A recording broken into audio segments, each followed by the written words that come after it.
So, good evening, everyone. Today I'll talk about neural program synthesis. It is a contemporary approach for solving a program learning problem, which consists of automatically generating a computer program consistent with some specification.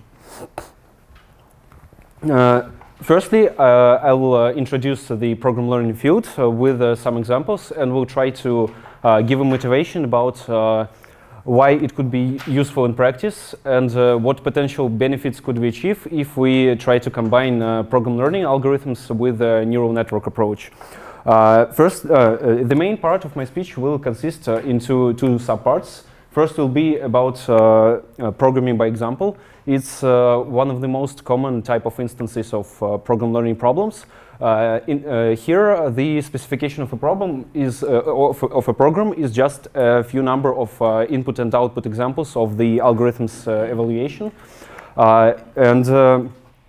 In this type of task, we'll observe briefly two algorithms, flash fill and robust fill, that are designed for string editing for string editing domain. Flash fill is an example of a classical algorithm, and robust fill is an example of algorithm that uses a neural approach. In this part of speech, I will try to give an intuition about what potential features we could achieve if we try to use neural networks for solving program learning tasks.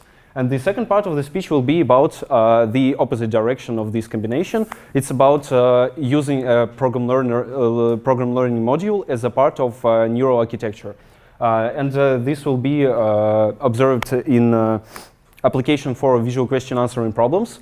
I'll observe two recent models, Neuro-symbolic VQA and Neuro-symbolic concept learner.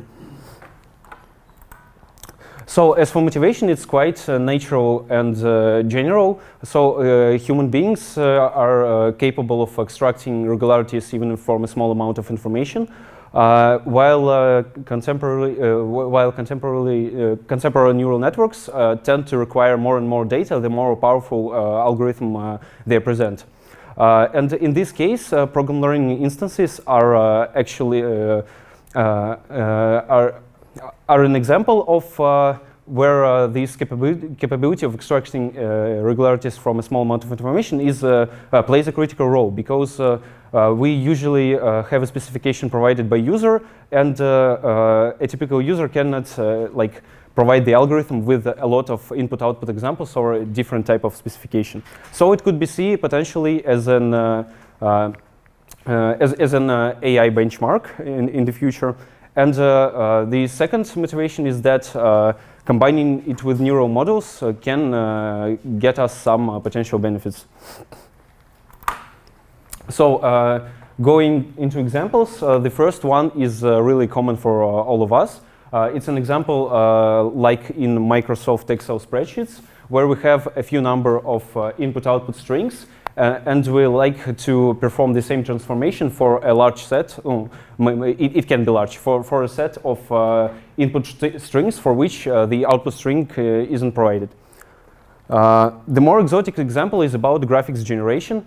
This particular image was taken from the paper about generating programs for image generation in TIC's LaTeX module. So the only thing we need to do is to draw an image and to put it as an input of an algorithm, and we'll get the program that that tries to approximate this image. Could you please return to the previous slide? Yes. I didn't quite understand what was the algorithm for converting input stream to output stream. I believe it's like strings, right? In the output stream. Sorry, I didn't hear. There are errors in output stream. Was it done? Yeah. It's this particular image was taken from the robust fill paper about applying neural models for solving this type of task, and they put it noisy characters for evaluation, just to measure the robustness to noise of the algorithm. We'll talk about this later. Yeah. Okay. And there are many more examples of applying program learning program learning instances. For example, at the left, we can see the big picture that's about the Caro programming language. That is, I believe, frequently used as a tutorial programming language for school students. And we aim to generate a program that will that will move the robot from the point A to point B, point A to point B, through some different obstacles. And the picture at the right is about visual question answering that we'll talk at the second part of the speech. So the first part is about program learning as a main task that we try to solve. So when we try to design an algorithm that will solve a program learning instance, first two things we deal with is firstly how to provide a specification of the program, because providing a definition that will lead to a single program is pretty difficult in theory and is intractable in practice. So practically, I could imagine just two ways of defining a single program. First is to give all possible pairs of all possible inputs and give all possible outputs corresponding to the inputs. And second will be in type in a program that we aim to do. The solution of this problem is quite natural. We just do not need a full description. We just need an approximate one, and it is defined by input-output examples. The second problem is that we actually need a programming language to derive the programs. The main approach for solving this problem is to design a so-called domain-specific language. It's just a simple language that is usually defined as a, for example, context-free grammar. But there are many different types of these languages. But grammar type are really we can see grammar types really often. The benefits that this approach could give to us is that the domain-specific language designed especially for a task can contain some structural information about the data that we aim to process. Here are the simple definitions about programming by example setting. So we have xk and yk is a set of so-called observed input-output examples. Xk test is the set of test or assessment examples. We aim to output the yk test for corresponding assessment inputs such that they will be as close to the ground truth as possible. As we will see in the Neuro approach, we can have the situation when we derive the program explicitly, or it could be contained in an algorithm in implicit form. So, but when we derive the program explicitly, we set assessment outputs as the result of evaluation of our program at our assessment inputs. And we require the consistency with observed input-output examples. In Neuro program learning, these instances are, it's usually modeled as a sequence-to-sequence task. And there are two main approaches. First is a Neuro program induction, when we generate an input or an output directly from an input, and the program here is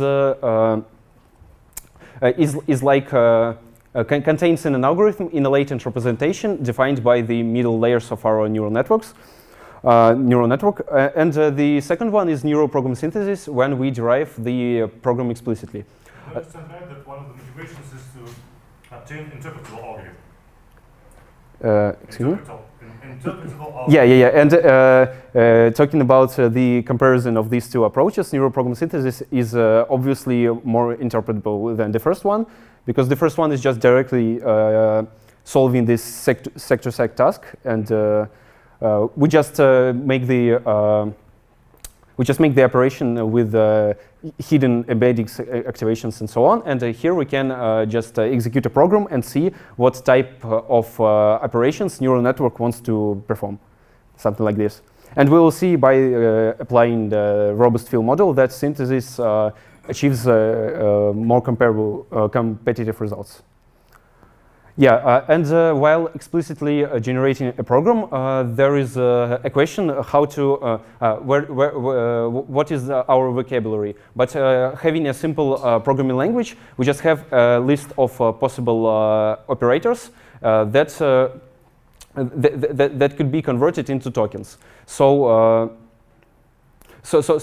it's not a problem because the vocabulary is defined by our programming language, by our DSL.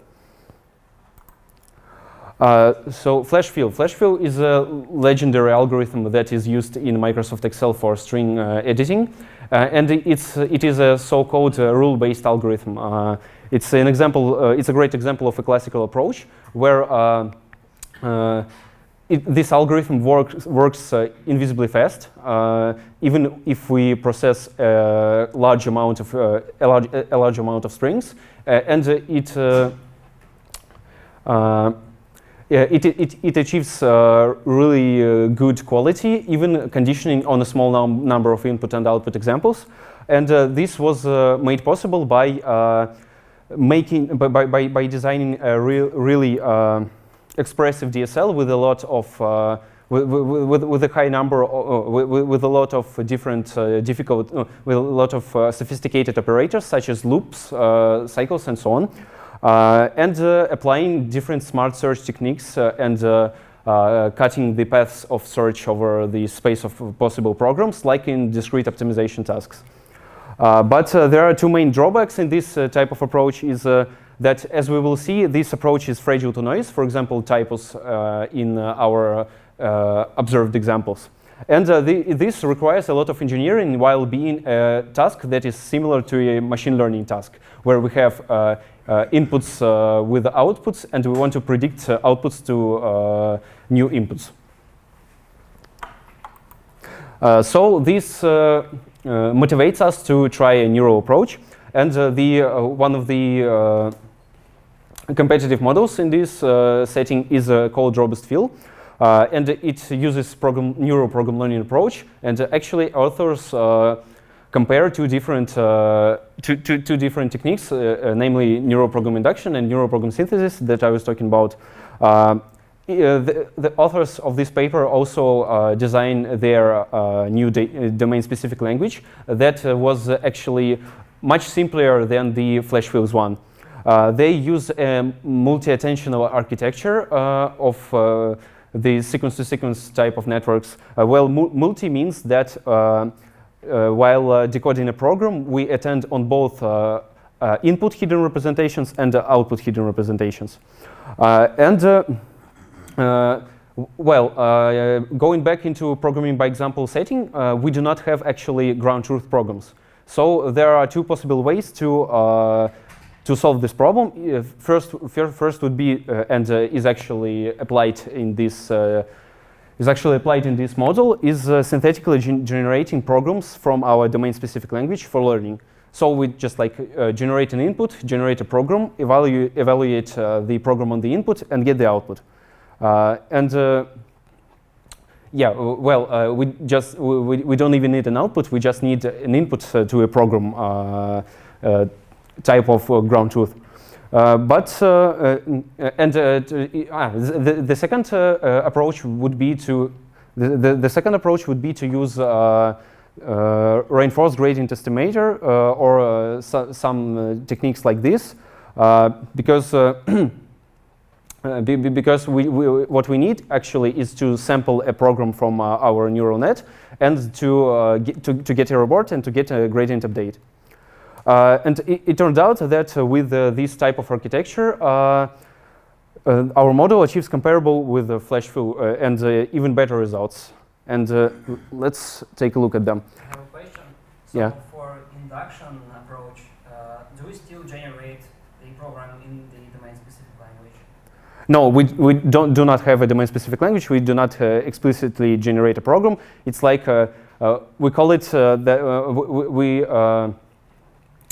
so what can be said about the program that we have a latent representation somewhere in the middle of our neural architecture. Okay, in these two tables, in these two graphs, first thing that we observe is the comparison of induction and synthesis robust field modules that are actually nearly the same, but in the induction approach we just generate output strings, and in synthesis approach we generate computer programs in our domain-specific language. It can be easily seen that synthesis approach with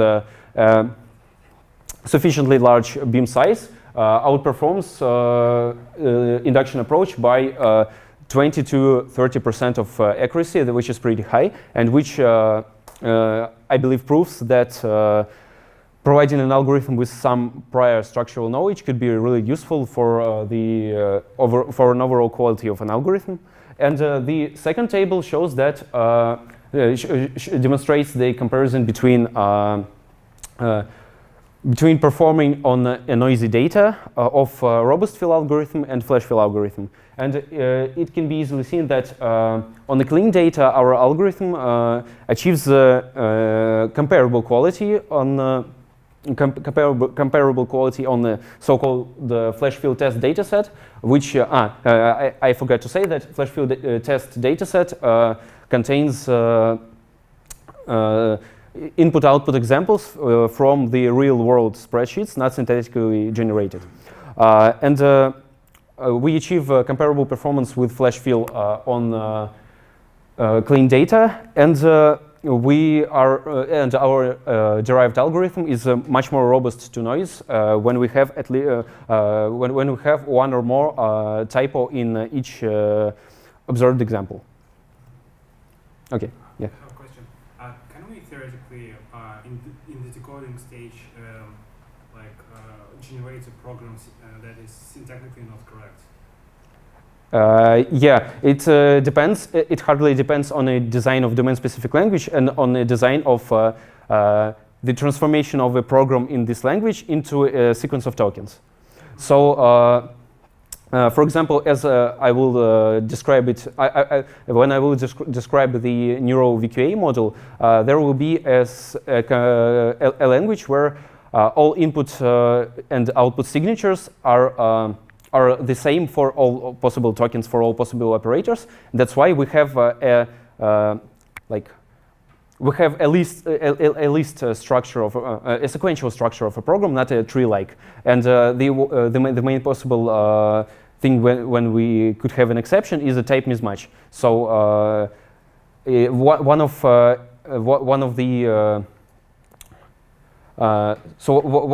the things we want to deal with when we design a domain-specific language is to make this as more robust to these mismatches as we can. Okay. So for conclusion of this part of the speech, we showed that adding some structural knowledge in our algorithm could provide us benefits in quality, and applying neural networks for solving program learning and especially programming by examples types of tasks could result in a more robust algorithm for noisy data.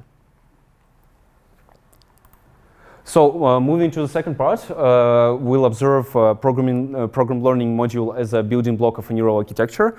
This will be in application for visual question answering systems, visual question answering problem. And the motivation behind it is that visual question answering is a field where there are a lot of concepts, both visual and semantic. People deal with these types of concepts pretty well. People deal with these types of concepts pretty well, and there is a lot of structure in this type of tasks. That's why it can be we can hope for getting some new results while adding some structural parts to our neural algorithm. And firstly, I would like to introduce a CLEVR dataset on which both models that I'll observe will evaluate on. It simply consists of an image, a synthetically generated image that has a background and that has some geometrical figures on it. They are namely cylinders, spheres, and cubes. They can be of two different sizes, small and large, of two different materials, and of 8 possible colors. So these images are, I will not go deep into details how they generate them, but the scheme of the procedure would look like that. Well, firstly, we sample some latent scene representation of the generated of the image we want to generate. It contains all the possible information about the geometric figures and their positions in the picture. So, for example, in this scene representation, we can have the categorical values for size and all of these categorical qualities of the objects, and about their positions in the image. And the motivation behind designing this dataset, as authors claimed, is that VQA systems tend to learn the biases of the data and to rely on them. And they, despite it is a synthetically generated dataset, they were trying to make this as unbiased as possible. And they did so by making all of the possible distributions as close to a uniform distribution as possible. For example, the distribution of cubic objects, of their positions in the space, and so on and so on. Second part of this dataset is questions related to the generated images. And there are 90 so-called question families in this dataset. And for each question family, you have one templated type of a program. And for any templated type of a program, we have some basic questions that has the same templates in it. So, for example, if we see a question, how many red things are there, it was generated by firstly sampling. It was generated by firstly sampling a picture, then sampling a question family corresponding to this type of program. So it looks like we count the number. We count the objects that we get by filtering color C and filtering the material M. And in this time, color C corresponds to red and color M corresponds to nil. So they could not actually be represented in the question. Yeah, and at the right picture, the domain-specific language of CLEVR is presented, and it is very simple, and it mostly consists of filtering operators, Boolean operators, and counting operators. Because what we want because we want to extract the like this types of information from our image, and this is motivated by the types of questions that we generate. So going into the Neuro-symbolic VQA model, so here is the large picture of representing the structure of the model, but it is not actually so difficult to understand. It contains three main modules. First module is so-called image parser that extracts information about objects. The objects that image contains, and translates it into a structural scene representation, which is shown by the picture, by the table at the right. So the second part is, we have a pair of image in question. So first thing to do is to process an image to get a structural scene representation. The second thing to do is to process the question and to generate a program that will solve the problem that this question states. And the next part will be in just applying this generated program to this generated structured scene representation to get an answer. Let's go to the details. So I made a little scheme from the at the right. So the first part is a scene parser, and it actually consists with the mask CNN for extracting segment proposals of all objects in the scene. Well, along with predicting the segmentation mask, it predicts also the categorical values, so the size, the shape, the color, and the material. And what about the location? And the location is the second part. So after extracting the segmentation mask with the categorical values, we have an additional convolutional neural network that we call a feature extraction network. And in this data set, this feature extracts only the positions. So the X, Y, and Z coordinates in our image. And what we do actually after we get our segmentation masks, we put it as an input of this convolutional neural network with the along with the original image resized for the convenient input shape. So, for example, in our model, the feature extractor network is ResNet34. So we need to resize an image and to put an image paired with a segment of an object into ResNet34 for predicting the the position. As for the second part, we have a question parser that is generally an attention-based sequence-to-sequence model, where encoder is a bidirectional LSTM and the decoder is an LSTM. We have, as for details, we have two hidden layers with a hidden dimension of 256, and encoder and decoder activation have the similar have the same dimension. So it's just it's just a classical way to solve this sequence-to-sequence type of problem. The next part is our program executor that takes a generated program and evaluates it on a generated structural scene representation. So the designed domain-specific language consists of functional Python modules that are in one-to-one correspondence actually with the ones designed for a CLEVR dataset for the generation process. As I said while answering one of the questions, is that it was carefully designed that way that all the programs have the sequential structure. So all the operators have the same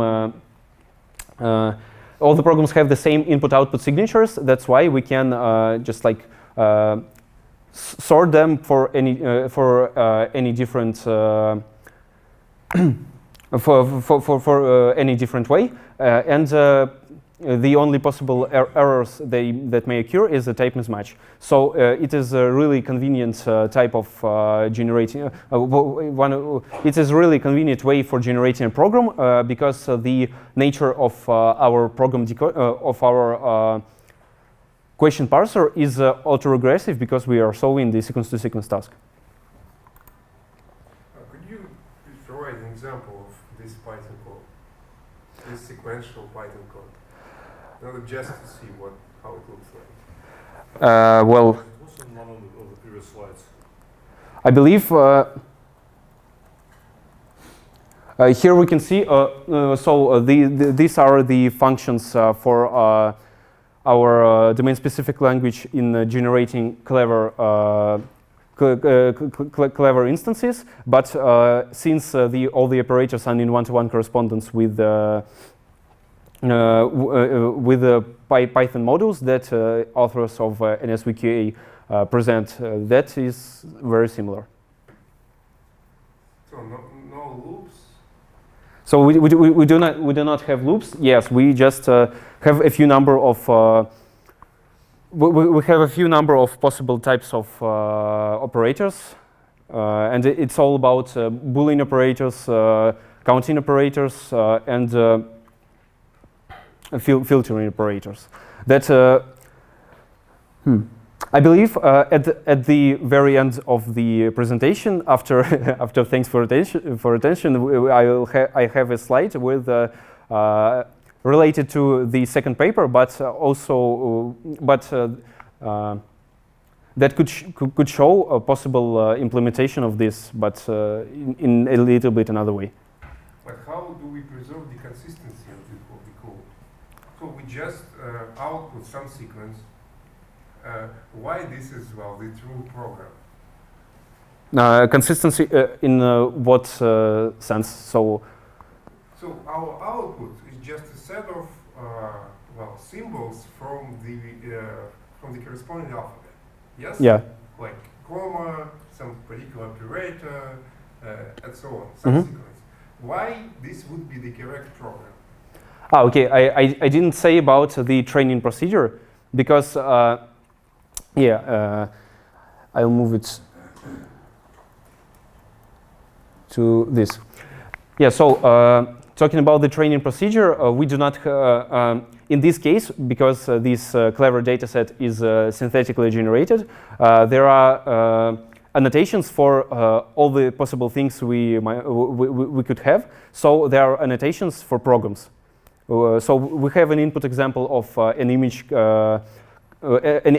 paired with a question, and the question, as we know, is generated from a program. And we actually, in this dataset, we have a possibility to sample image with paired with question and also with the ground truth program. So we just like maximizing the likelihood. And why the question is generated by the program? I thought that the program generates. I mean, the program defines the answer to the question. Yeah. It is so. What we actually do is in the CLEVR dataset we sample a program, and after sampling a program we sample a question that corresponds to this problem. And how, program. How can we find the corresponding question which corresponds to the given program? It is like wired into the procedure of sampling. So we have 90 different families of questions, and in each family there is one program, one templated type of program, and it corresponds to 4 or 5, as if I'm not mistaken, types of questions. So to understand that actually you're doing quite the opposite. Yeah. You first generate the question, then you can easily generate the program which corresponds to the given question according to some templates. Yeah. Right? And so, and this is the way how you can obtain, well, the training sample. Yeah. So basically, I'd like to talk. I wanted to talk about it a little bit later, but yes, generally the authors of this model do the opposite thing to generating a CLEVR sample. So I believe the aim is to see that providing the algorithm with structural knowledge about the data could improve its performance and could reduce its dependence on the amount of data. And this is what we will actually get, and this is what authors did. Because while generating a sample, we first generate a program, and after that we generate a question. There we have a question as an input, and we generate a program. So the opposite, we have the opposite direction of solving the problem. And while generating an image, we have a latent structure scene representation. And what we do is we recover this scene representation while executing and training our neural network. Do you understand that this is actually a toy program? So in some sense, we know how to generate the exact program, yeah, which is defined by the given question. Yeah, in some sense, this is right, and this is like an introductory part in this sense, because the second model will deal with these problems. So your LSTM network generates a program in this like Python language, yes? Yeah. And the authors propose to maximize the likelihood. Yeah. Isn't it strange that you can generate the programs with quite a high likelihood, which are not correct programs? they will just not run. And I didn't quite understand. You can construct incorrect program from the functions you presented previously, which will have quite a high likelihood. I believe they will not have a high likelihood because during training, our ground truth programs are the ones that we want to execute without exceptions and without errors occurred. So if the program raises the exception, then yeah,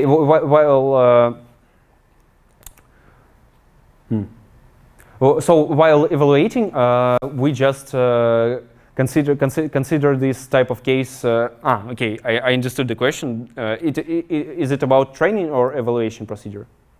probably training. Probably training. Yeah. What do we typically have? So the gradient signals for our scene parser and question parser,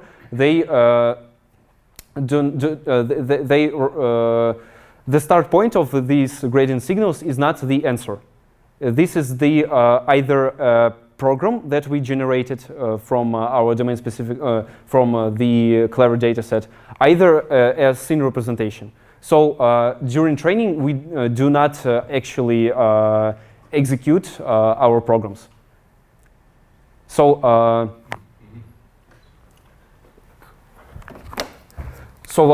while training, we have a scene parser, and it gets a gradient update by the scene ground truth. And we have a question parser that gets the gradient updates by programs ground truth. So we do not have an end-to-end procedure. We train it by parts. Sorry? We train it by parts. So we have. Yeah, we train by parts, but okay. While typing this scheme, I understood that there is actually. So I'll go then for a training procedure. So I believe if the question was about the question parser. I forgot to say that, yes, there is actually a second stage with reinforced gradient estimation, and I don't quite remember that authors put it in the paper anything about solving this problem of the okay, I remembered. So while evaluating reinforced stage of learning, we do actually get the rewards from generating a program and from comparing it to an output. But when the error occurs, we just set the reward to 0. And we just ignore this gradient update. And in the evaluation stage, we just, if the error occurs, we just say that we were mistaken, we have a mistake in this in this instance, and okay, don't count. We count this example, but with 0 accuracy, something like this. What is fine here? Is it program? Yeah, it is a program. It's the parameter of program generator. So yeah, going from this question to the to describing the training procedure, the first stage is supervised pre-training on question program pairs. And what is really interesting about it that it actually does not require a lot of programs. So we have 90 types of 90 families of programs, and giving three examples of questions from every family of a program is sufficient for achieving high results. And as for reinforce, yeah, we just maximize the probability of. What do you mean by telling that we have 19 different types of programs? Program families, as I described in the CLEVR dataset. So actually, the operations, the operators. 19 different types of operators. So we have 90 different types of program templates. So the programs about the shapes, the programs about the relationships between objects. So like the classification of types of questions. Okay. And since we have a program for each of the 90 different families of questions, while training on the supervised part of our procedure, so we like generate just 270 ground truth program strings, three ones from each question family. The second stage of training is applying reinforce. So theta is scene parser parameters, and phi is question parser parameters. And in this scenario, we maximize the probability of our program conditioned on a question of giving a correct answer, where image denoted by I, question denoted by Q, and answer denoted by A are generated just by taking them from the empirical distribution of the dataset. Fourth year students, do you understand why reinforce is used instead of implementation technique?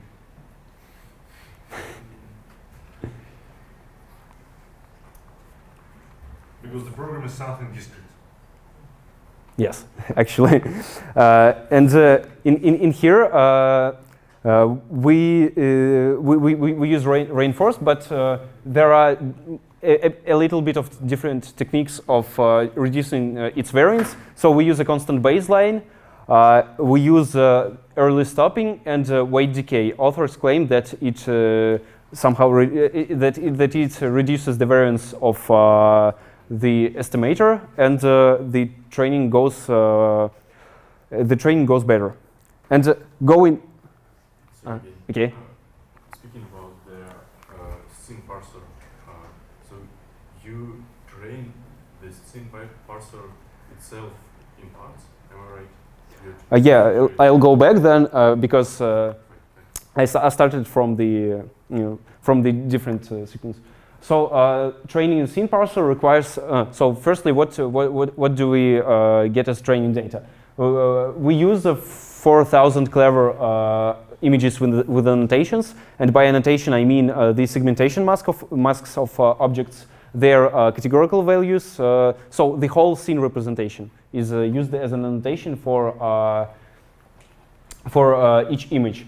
So we pre-train mask RCNN with 30,000 of iterations on these on the segmentation masks along with the categorical values. After that, we use a pre-trained mask RCNN, and we train the feature extraction CNN with a mean squared error loss, because we have ground truth values of our X, Y, and Z coordinates in the image. So it's like the whole process of learning is in parallel. So we firstly we could train it. Firstly, we should train scene parser, and then we train our question parser, and do not update weights of the scene parser. You will not update the scene parser never. Yes, because as you see, so in this functional, as I remember, authors do not update the weights during the reinforced stage, for example. So here they just minimize maximize the likelihood, and here they just generate an input, process it with a scene parser, generate a program, and update the program's way, the program generator's ways. The last question about the RCNN. Why they use this quite an old network instead of let's say UNet or something like that? Mask RCNN, that's 2018. They use mask RCNN.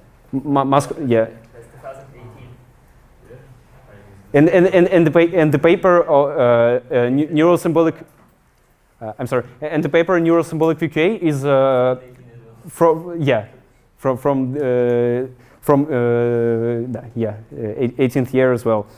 So that's all about. Because here data is synthetic, vision part is very simple.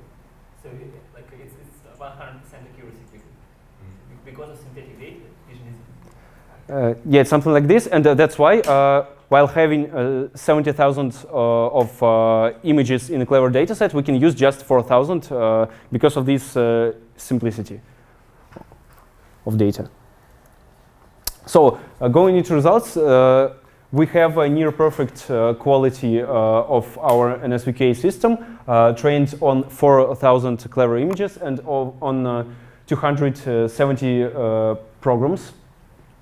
So these works are these works use different approaches, but most of them are in convolutional-based features or attentional-based processing of an image. And some of them, one of the most interesting is IEP that was introduced by the authors of CLEVR dataset.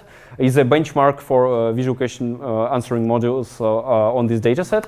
And it also uses a program learning module, but it doesn't use the scene representation annotations. At the right, we see we have a comparison of our NS-VOA versus IEP. This is the same baseline that I described before it. So we have a near perfect accuracy on the validation data set, and we have a promising accuracy that beats the baseline, even using a small amount of ground truth programs, while evaluating on the CLEVR humans data set, where the questions do not have such a fixed structure, and we achieve comparable results with the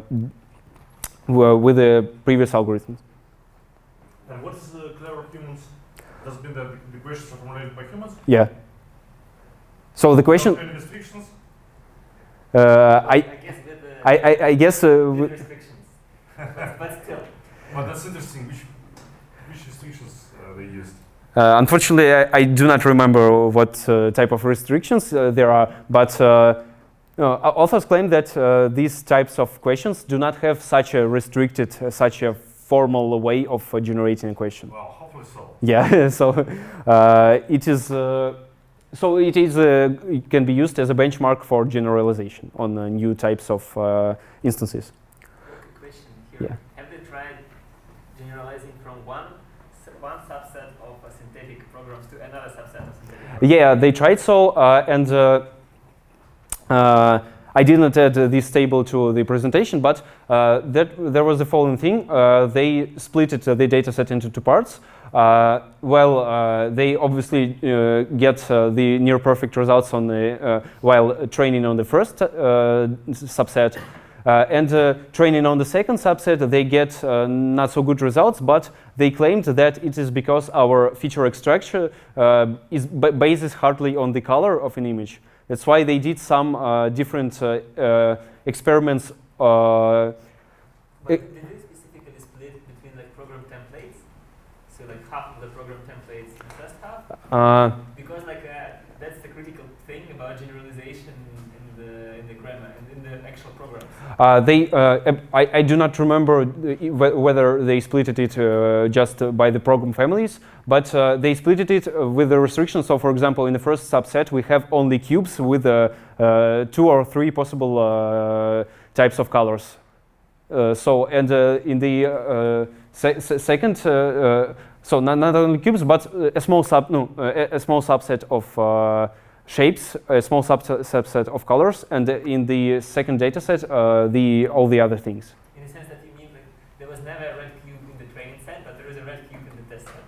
So something like that. But both red and cube were in the training set. It's not like there is a totally new color which we have no idea what it is. I don't remember fully the details fully, but there was such type of an experiment, and they tried to do something like making the making the pictures grayscale, and this turned out to lead to better generalization or something like that.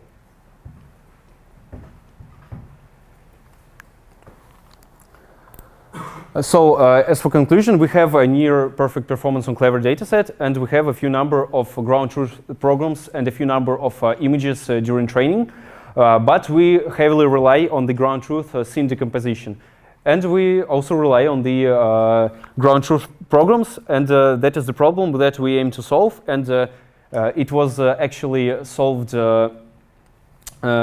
using an elegant idea in the next module that we'll observe now.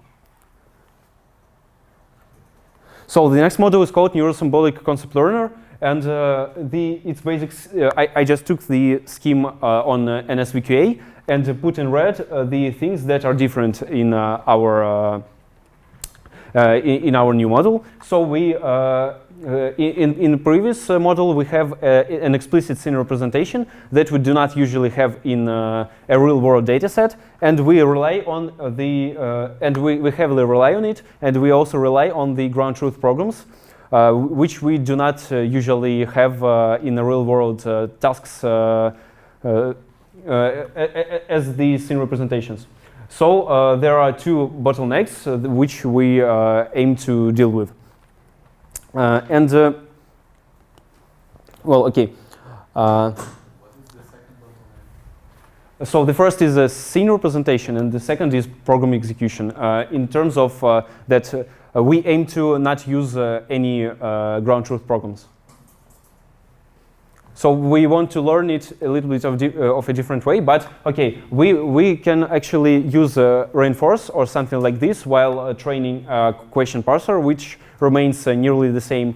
But there is another problem occurring. So as I type there, while training NS-VOA, we had two mostly separate procedures about training scene parser on scene ground truth and about training question parser on programs ground truth, and then fine-tuning the question parser on with reinforce. And so here, what we actually get if we remove just the scene representation, we have no gradient signal for the image parser, we will make something similar to a scene parser, but it will it's something similar to scene structure, but we will make it in in a way that for each object we will make an embedding in some latent space of our neural net. But there is okay. But if we try to generate this type of a scene, we continue. So we didn't solve the problem of propagating the gradients into our image parser because there is no ground truth scene. Yes. So the approach that authors used is to propagate the gradients right through beginning from the answer. So and in this time we face another problem. While propagating gradients from the answer, we need a differentiable program executor. While it is a discrete object which cannot be used, which cannot be differentiated in the previous. In the previous model. So the elegant idea proposed by authors is to use learnable, differentiable executor that will approximate the program execution made in the previous model, something like that. And so I'll go back into the motivation. In this model, we do not actually have ground truth scene representations, and we do not actually have ground truth programs. So the main thing, the main knowledge about the data that we provide the algorithm with is the domain-specific language, but we do not provide it with ground truth programs. So but we know ground truth answers, right, to the questions. What? Sorry, I didn't quite hear. I told that we know ground truth answers to the questions. Otherwise, we couldn't propagate. Yeah, of course. Yeah, so the The answer for the question of how to propagate gradients is represented in this scheme. So basically what we have the same image parser, here denoted by theta v, v for visual. And we have a question and the semantic parser or question parser denoted by theta s, s for semantic. Then we have a visual representation. So we have this. So we have the scene table, but in this time it's a set of vectors, vector embeddings corresponding for all of the objects. Yes. Then we have a program and we have a set of embeddings of objects, and we just evaluate our program, our differentiable program executor on this on the scene representation in like a latent space. But authors called it a quasi-symbolic executor, and let's talk a little bit about its properties. So the two main definitions in the Neuro-symbolic concept learner is a concept and an attribute. So every object, so we have different object attributes. It's like their qualities. For example, it can be red, it can be cubic, it can be whatever it is. And red, cubic are examples of concepts. And the attributes, its shape, its color, and etc. But cubic, this is the characteristic of the shape. It should be concept. Yeah, this is a concept. Maybe I told it not correctly, but this is a concept, and this is an element of the attribute set of shape. And in our Neuro-symbolic concept learner, what we do is that for all concepts, so like they are constant, we have learnable vector representations. And for all object attributes designed as functions in our domain-specific language, so for example, the function that, like in this picture, extracts the shape of the shape of the object, is a differentiable neural operator. So, and we can actually compare them in latent space. So, if we want to know that, if you want to somehow know whether our object in the scene is cube, we just put this embedding vector of an object into a neural operator that extracts its shape, and then measure the similarity of its shape with a constant shape of a cube that we also learn while the process. Wait a minute, I still do not understand one thing. If concepts are related to the shapes, then why shape of is an attribute? So it's like attribute is the non-cubic form. It's nonsense, right? Cubes are always cubic. I didn't understand. So the attributes, yeah. Well, this example I understand, of course, but so attributes are the names of qualities, and the concepts are examples of these qualities. So attributes are, for example, shape, color, and something like this. Concepts are cube, red, and something like this. But you relate concepts to the shape already. Cube, cylinder, sphere. Of course, you look at the scene and like detected some bounding box. You don't understand what is that. You need to like some operator on like this bounding box. So we have what is the shape of, what is the type of. Yeah, thinking as a new. We have our program generated that, as in the previous model, was like just executed on the structural scene representation. While now we don't have scene representation in terms of just some categorical values and continuous values. We have this representation presented as embedding vectors.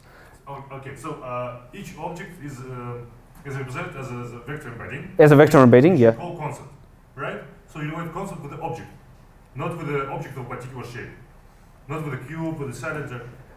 But with object 1, object 2, object 3 on the scene. So while I believe this could be, I believe we could demonstrate it on the like. So while during the evaluation, we have an operator filter, and we want to filter all cubes, cubic objects in our data set. Okay, yeah. And then you apply then we apply a binary operator that extracts the probability of an object being a cube, actually. And for doing so, what we do in this procedure is we like take the vector embedding of an object. of each object on the scene. Yeah, no, of each object of the scene, we process them with this neural operator that extracts this shape. Yes, shape of, like in this picture. And then we measure the cosine distance between the constant learnable vector called cube and the vector that we obtained after propagating our object through the neural operator shape of. How do you tell the model what's cube and what's a cylinder? Like, why there are two? Like, where is the symmetry broken? Because there can be one can think that there are two shapes, and then like which one is cube? Like, you have to tell the model somehow. The model should know like which one is cube. So it should know the relationship between the concept and an attribute. Do you mean so, or something different? Imagine you have a child and you tell your child that all the cubes are called spheres, and the child can operate in the real world believing that cubes are named spheres. So without showing that this is in fact called a cube, it can believe that this is a sphere. Okay, understood, but this notion has to be introduced somewhere like in the model.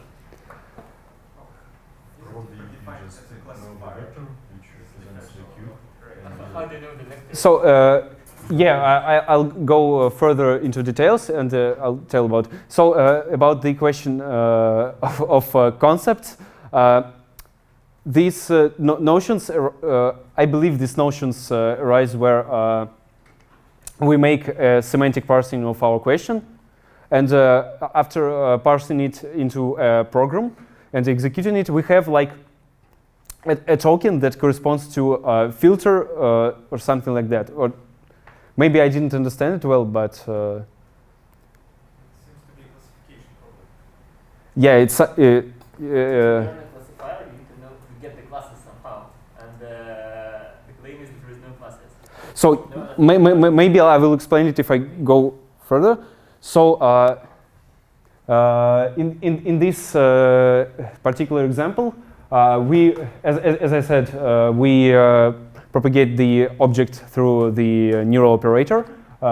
We measure its cosine distance with the learnable vector of cube, and then perform output the probability with the sigmoid function with the gamma and t parameters of shift and scale. So red and cube are the concepts. Color, Yeah. shape, Are attributes, yes. Now it's more or less clear. So we can learn the vector representation for the concepts. The only question which remained open, as far as I understood, was how we assign what particular concept responding to what particular vector representation. So how do we assign that this vector representation corresponds to red? I just wired into the model. So we have not as much of concepts, and All so concepts are predefined. yeah, so they are predefined and so yeah, they are initialized randomly, but we know that this vector is the vector of cube, and this is vector of something different, something like that. So I think this was an answer to the question. Mm-hmm. I still don't quite get. So like if we have input examples and output examples and domain specific language, that's all we have, right? When we train the model. Mm-hmm. So and we have ground truth segmentation masks also for for image parser. With that, how do we match the words in domain specific language to their meanings?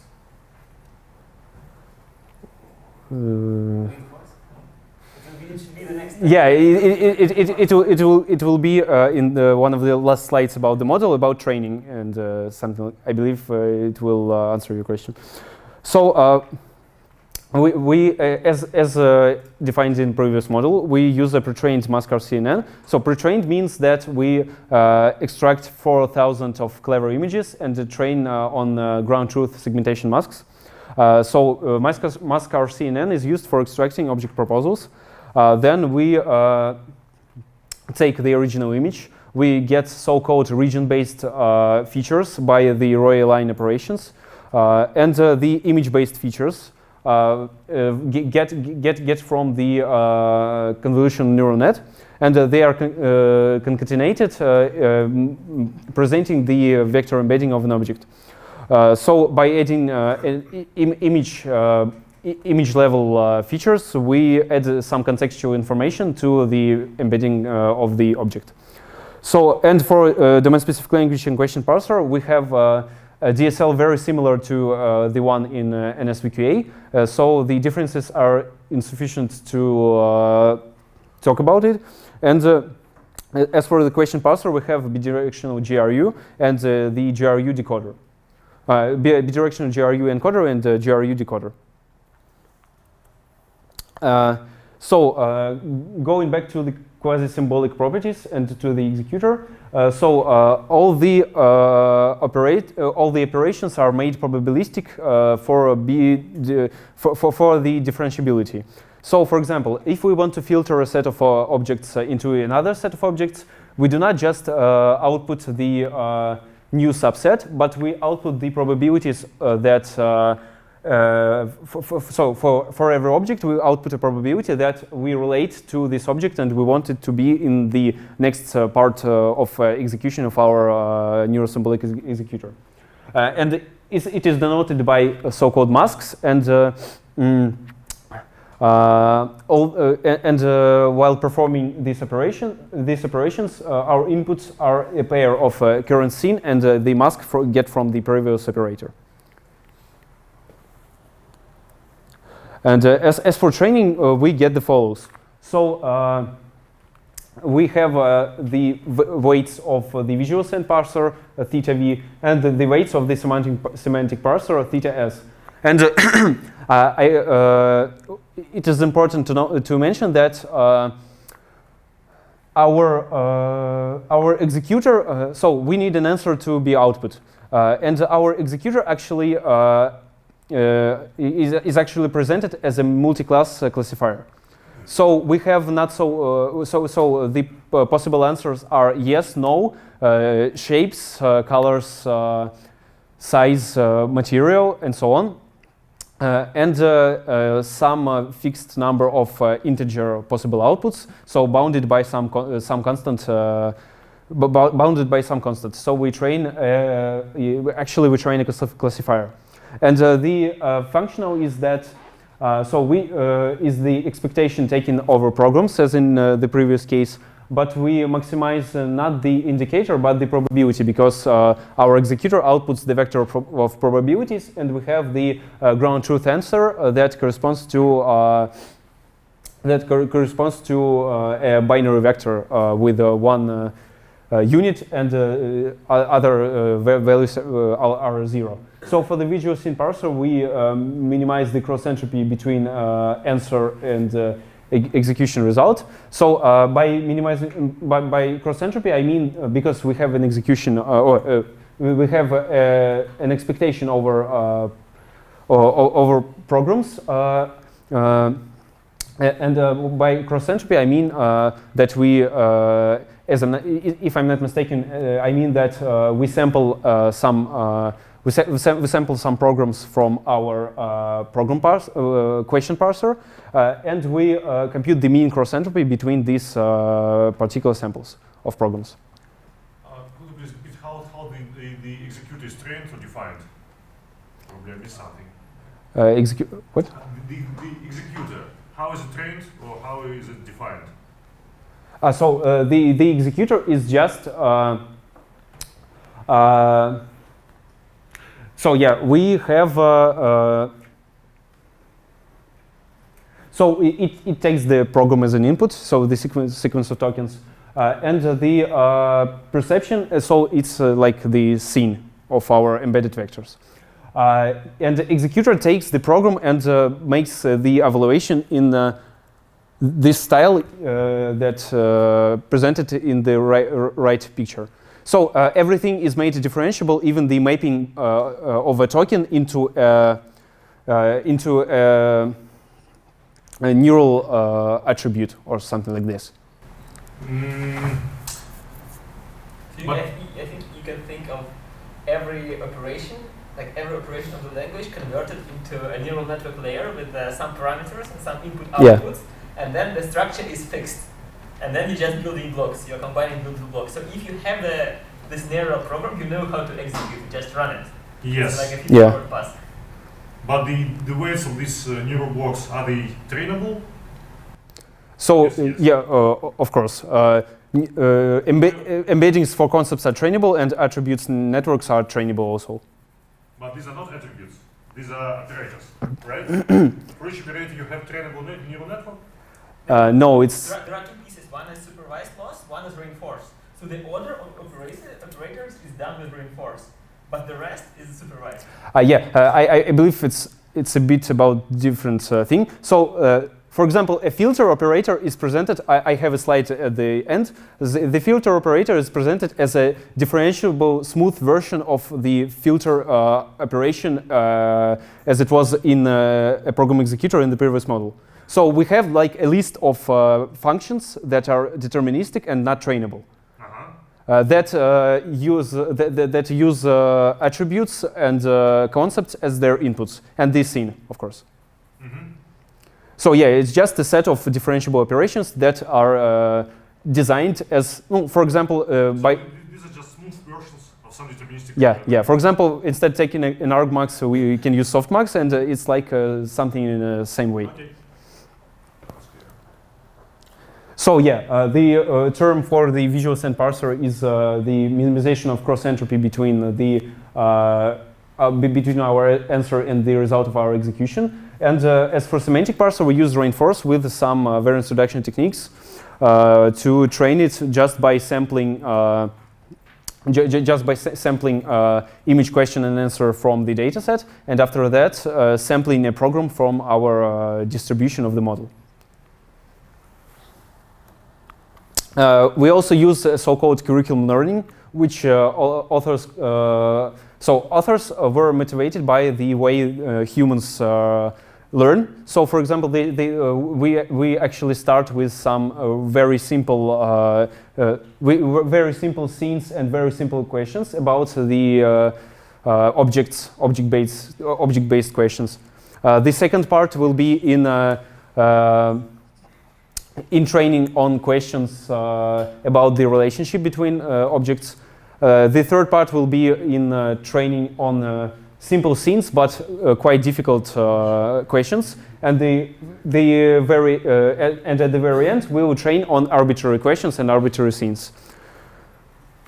So, because we have no annotations on programs and because we have no annotation on programs, it could be seen as a thing that helps to train using a reinforce, for example, for question parsing, question parsing type of loss. Excuse me, am I right that understand correctly that to start learning with reinforce, you have to guess the correct program randomly, and if you have simple questions, it's easier to guess. Yes, it's something like this. So if we consider the functional of the previous model where we have an indicator, so starting learning just with reinforce will not converge never, because we have just two possible answers, two possible rewards, 1 and 0, and 1 we get if we sample the program that would guess the output correctly. And in this way, we use some off-policy search techniques, and we use this curriculum learning, I believe, for training the question parser in a non-supervised by programs way. Something like that. So for training, we have 5,000 of CLEVR images and 20 questions generated for each image during the whole process of learning. And we use just in the like in the previous model, Maskar CNN pre-trained on 4,000 images on